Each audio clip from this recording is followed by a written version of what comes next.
Good evening, and welcome to the 36th installment of my reading of S. Morgenstern's classic, The Princess Bride. Chapter 8, The Honeymoon.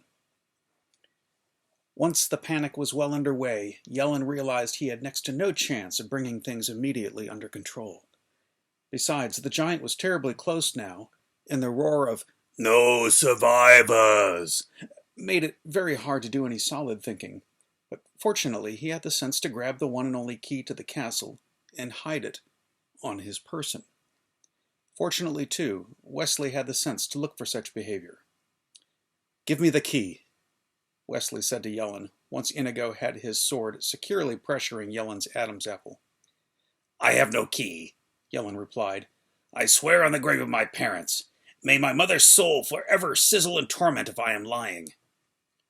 "Tear his arms off," Wesley said to Fezzik, who was sizzling a bit himself now because there was a limit as to just how long a Holocaust cloak was really good for, and he wanted to strip a bit, but before he did that, he reached for Yellen's arms. "Oh, this key, you mean," Yellen said, and he dropped it. And after Inigo had taken his sword, they let him run away. "Open the gate," Wesley said to Fezzik. "I'm so hot," Fezzik said. "Can I please take this thing off first?" And after Wesley's nod, he pulled the flaming cloak away and left it on the ground, then unlocked the gate and pulled the door open enough for them to slip through. "Lock it and keep the key, Fezzik," Wesley said. "It must be after 5:30 by now. Half an hour left to stop the wedding." "Oh, what do we do after we win?" Fezzik said, working with the key, forcing the great lock to close. "Where should we meet? I'm the kind of fellow who needs instructions." Before Wesley could answer, Inigo cried out and readied his sword. Count Rugen and 4 palace guards were rounding a corner and running toward them. The time was then 5:34. The wedding itself did not end until 5:31, and Humperdinck had to use all of his persuasive abilities to get even that much accomplished. As the screaming from outside the gate burst all bounds of propriety, the prince interrupted the archdeacon with gentlest manner and said, "Holiness, my love is simply overpowering my ability to wait.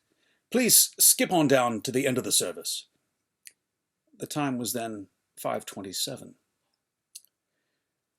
"Humperdinck and Buttercup," the archdeacon said, "I am very old, and my thoughts on marriage are few, but I feel I must give them to you on this most happy of days." Now, the archdeacon could hear absolutely nothing, and had been so afflicted since he was 85 or so. The only actual change that had come over him in the past years was that, for some reason, his impediment had gotten worse. "Marriage," he said. "Very old." Unless you paid strict attention to his title and past accomplishments, it was very hard to take him seriously. "Marriage," the archdeacon began. "Again, Holiness, I interrupt in the name of love. Please hurry along as best you can to the end." "Marriage is a dream within a dream." Buttercup was paying little attention to the goings-on. Wesley must be racing down the corridors now. He always ran so beautifully.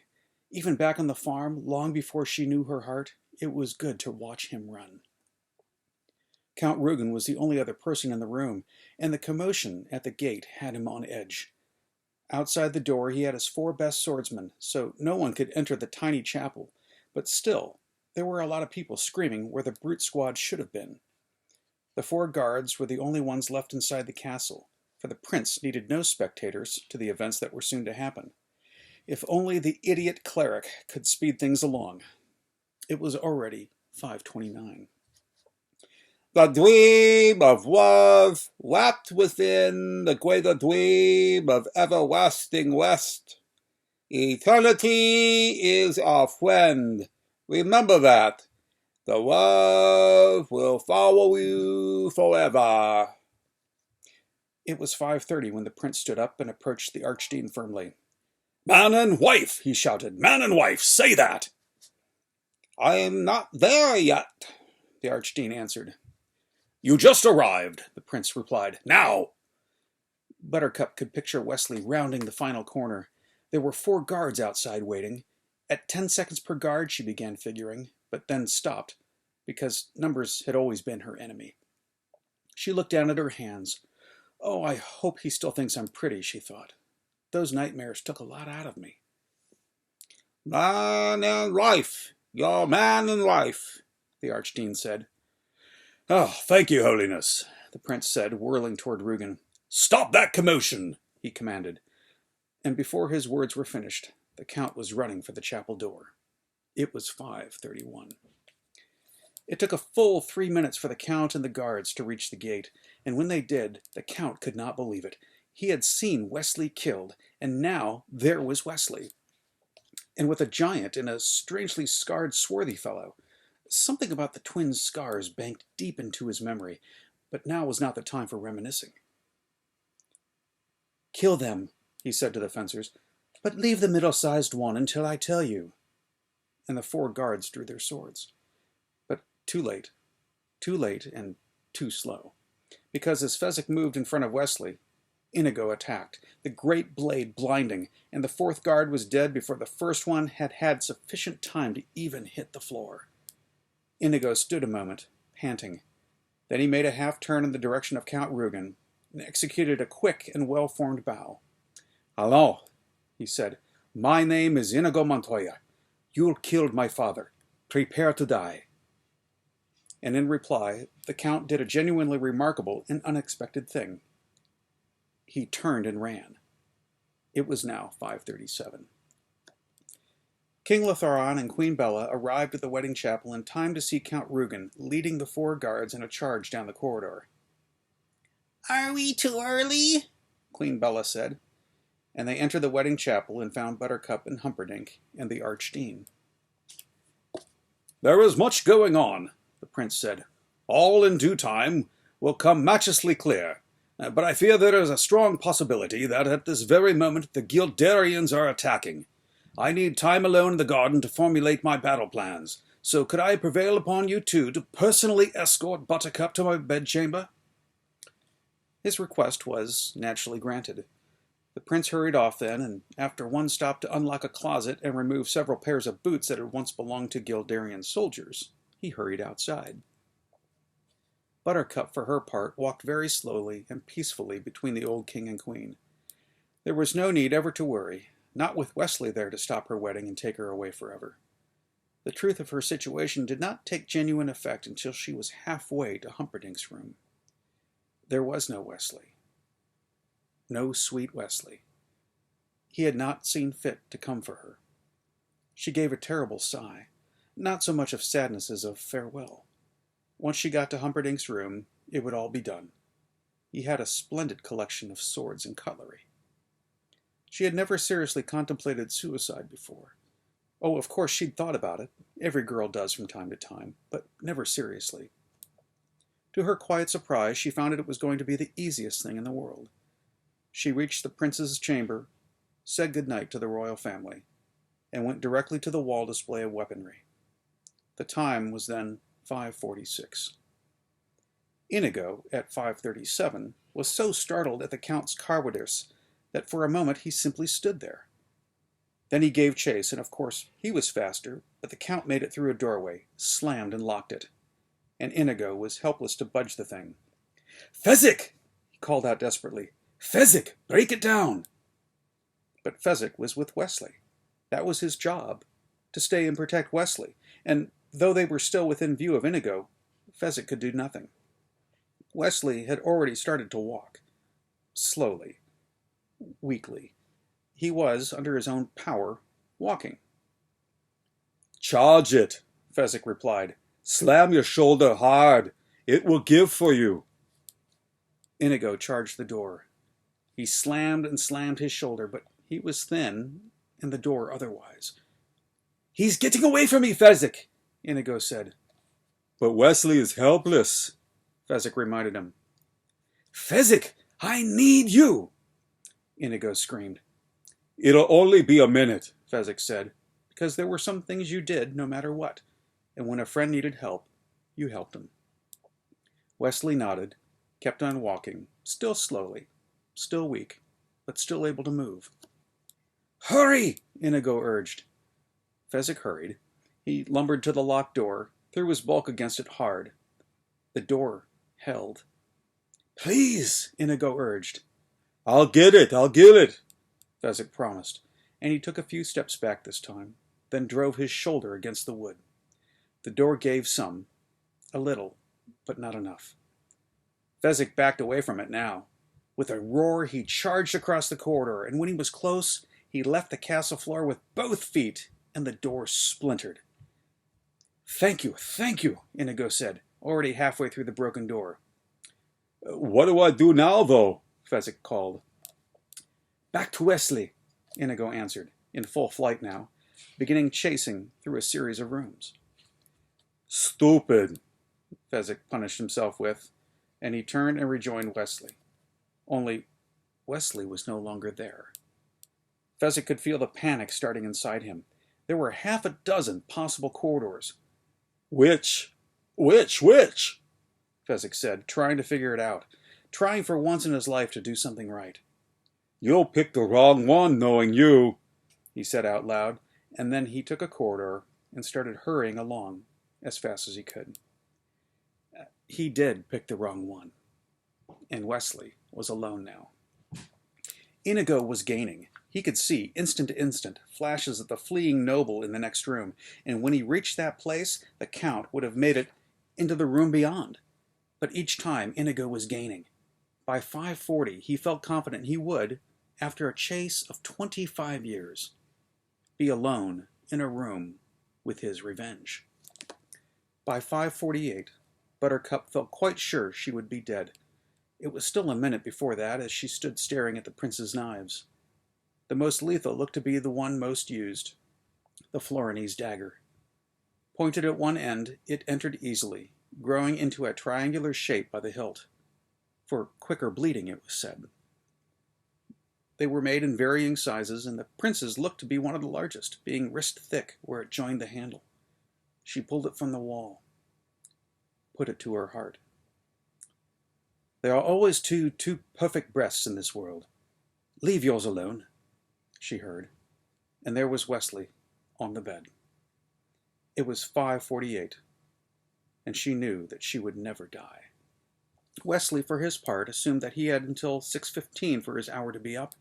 That was, of course, when an hour was up, only he didn't have an hour. Only 40 minutes. Till 5:55, actually. 7 minutes more. But, as has been said, he had no way of knowing that. And Inigo had no way of knowing that Count Rugen had a Florinese dagger himself, or that he was an expert with the thing. It took Inigo until 5:41 before he actually cornered the Count in the billiard room. "Hello," he was about to say. "My name is Inigo Montoya. You killed my father. Prepare to die." But what he actually got out was something less. "Hello, my name is..." And the dagger rearranged his insides. The force of the throw sent him staggering backward into the wall. The rush of blood weakened him so quickly he could not keep his feet. "Domingo, Domingo," he whispered, and then he was, at 42 minutes after 5, lost on his knees. Buttercup was baffled by Wesley's behavior. She rushed to him, expecting to be met halfway in a wild embrace. Instead, he only smiled at her and remained where he was, lying on the prince's pillows, a sword beside his body. Buttercup continued the journey alone and fell onto her very one and darling Wesley. "Gently," he said. "At a time like this, that's all you can think to say? Gently?" "Gently," Wesley repeated, not so gently this time. She got off him. "Are you angry at me for getting married?" she wondered. "You are not married," he said softly. Strange his voice was. "Not in my church or any other." "But this old man did pronounce..." "Widows happen. Every day, don't they, Your Highness?" And now his voice was stronger as he addressed the prince, who entered, muddy boots in hand.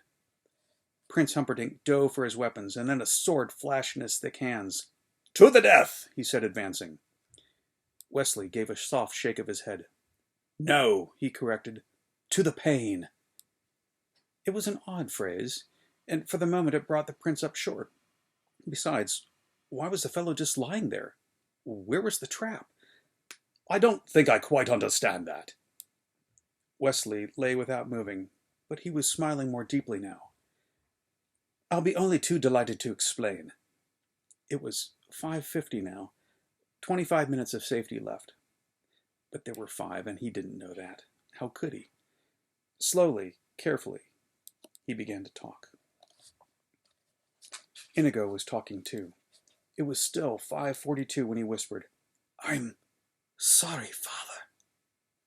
Count Rugen heard the words, but nothing really connected until he saw the sword still held in Inigo's hand.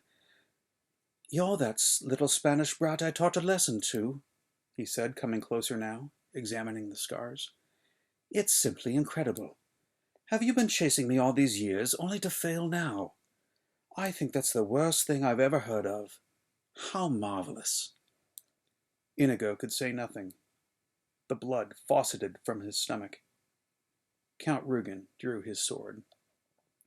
"Sorry, Father. I'm sorry." "I don't want your sorry. My name is Domingo Montoya, and I died for that sword, and you can keep your sorry. If you were going to fail, why didn't you die years ago and let me rest in peace?" And then McPherson was after him, too. "Spaniards! I never should have tried to teach a Spaniard. They're dumb. They forget. What would you do with a wound? How many times did I teach you? What do you do with a wound?" "Cover it," Inigo said, and he pulled the knife from his body and stuffed his left fist into the bleeding. Inigo's eyes began to focus again.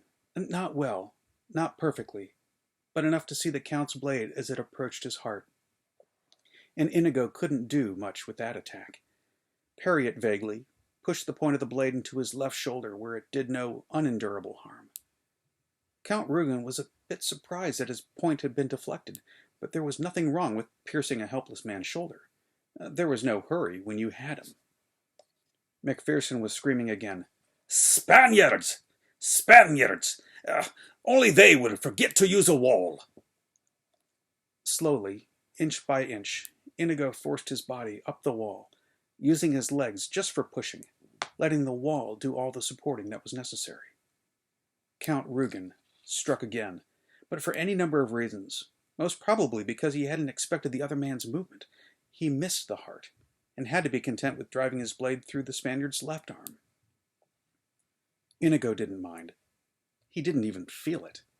His right arm was where his interest lay, and he squeezed the handle, and there was strength in his hand, enough to flick it at the enemy, and Count Rugen hadn't expected that either, so he gave a little involuntary cry and took a step back to reassess the situation. Power was flowing from Inigo's heart to his right shoulder and down from his shoulder to his fingers, and then into the great six-fingered sword. And he pushed off from the wall then, with a whispered, "Hello, my name is Inigo Montoya. You killed my father. Prepare to die." And they crossed swords. The Count went for the quick kill, the inverse Benetti. No chance. "Hello, my name is Inigo Montoya. You killed my father. Prepare to die." Again they crossed, and the Count moved into the Morozzo defense, because the blood was still streaming. Inigo shoved his fist deeper into himself. "Hello, my name is Inigo Montoya. You killed my father. Prepare to die." The Count retreated around the billiard table. Inigo slipped in his own blood. The Count continued to retreat, waiting, waiting. "Hello, my name is Inigo Montoya. You killed my father. Prepare to die." He dug with his fist, and he didn't want to think that, he was touching his insides and pushing and holding into place unspeakable things, but for the first time, he felt able to try a move. So the six-fingered sword flashed forward, and there was a cut down one side of Count Rugen's cheek. Another flash. Another cut. Parallel. Bleeding. "Hello! My name is Inigo Montoya. You killed my father. Prepare to die." Stop saying that! The Count was beginning to experience a decline of nerve. Inigo drove for the Count's left shoulder, and as the Count had wounded his. Then he went through the Count's left arm, at the same spot the Count had penetrated his. Hello! Stronger now. Hello! Hello! My name is Inigo Montoya. You killed my father. Prepare to die. No. Offer me money. Everything, the Count said. Power too. Promise me that. All I have and more. Please. Offer me anything I ask for. Yes, yes, say it. I want my father Domingo Montoya, you son of a bitch. And the six-fingered sword flashed again. The Count screamed. That was just to the left of your heart, Inigo struck again. Another scream. That was below your heart. Can you guess what I'm doing? Cutting my heart out. You took mine when I was 10, and I want yours now. We are both lovers of justice, you and I. What could be more just than that? The Count screamed one final time, and then fell dead of fear. Inigo looked down at him. The Count's frozen face was petrified and ashen, and the blood still poured down the parallel cuts. His eyes bulged wide, full of horror and pain. It was glorious, if you liked that kind of thing. Inigo loved it. It was 5:50 when he staggered from the room, heading he knew not where or for how long, but hoping only that whoever had been guiding him lately would not desert him now. Thanks for reading with me tonight. We'll see you tomorrow.